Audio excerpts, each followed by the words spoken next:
Welcome to Chris Parkin Shooting Sports. Today we've got the Daniel Defense Delta 5. This is a standard 308 rifle and it's got a more conventional stock type system rather than a chassis system. The highlight of it is the adjustable cheek piece, which features both up, down and lateral twistability on it, so you get a great head position, and the thumb screw to lock it on the right side is very easy to get a good tight grip on. It's got neat features like the fact the Torx key will go through the recoil pad to adjust its vertical adjustment and you don't have to disassemble anything.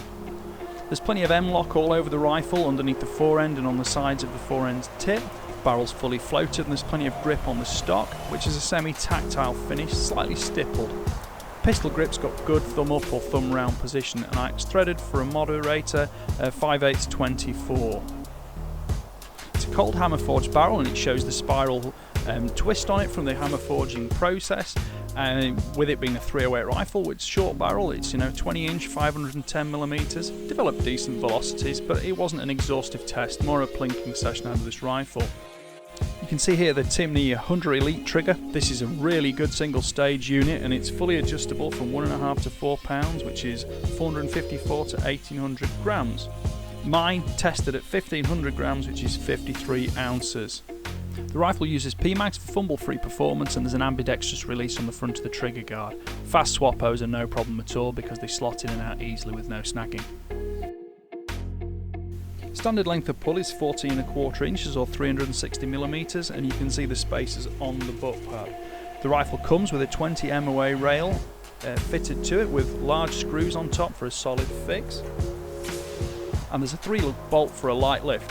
The handle itself isn't the greatest shape in my opinion, but it works well and feeds smoothly. Ejection's positive with a left side plunger ejector. Primary extraction from the chamber is also strong and there's no problem with stoppages. You can see as I shoot the rifle I'm just using a Magpul bipod on the M.O.A rail.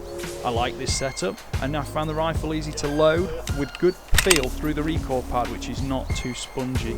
Firing. The Timney trigger go excellent pulls and you get a great feel for it, and even at 1500 grams, which is just over 3 pounds, I really like the feel. There's plentiful space in the trigger guard and the gun cycles well. There's no problem with it coming out of your shoulder, and recoil transit was very linear, as you can see here in the video. I seem to have had quite a bad run recently with rifles having a very small butt hook and bag rider underneath. Thankfully the Daniel doesn't have that and it's really solid on the bags, and because the butt hook is nice and long you can keep your left elbow widely spaced for good stability, yet keep the gun well gripped into your shoulder so that when you are cycling the bolt the rifle isn't moving from point of aim.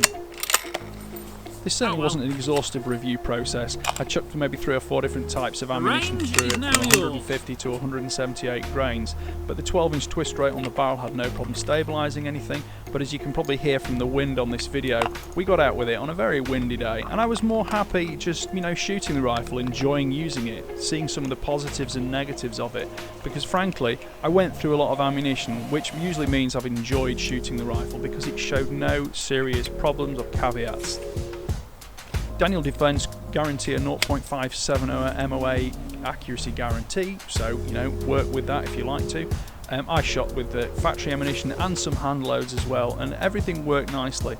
I don't think I'd probably go over 178 grains to the 185s, which are great for long range capability, but with a shorter 20 inch 510mm barrel it's never going to be a super long range tool, even though the 20 M.O.A rail gives you lots of dialing capability. What's important to me is that on the farm at just under 400 metres, look how stable the rifle is on firing and on reloading and recycling the bolt. Ejection strong, firm, positive, and the gun doesn't take excessive effort to re-manoeuvre on target after recoil. Okay, it's got a sack moderator on, which does drop the recoil and significantly makes the rifle more comfortable to shoot with less noise.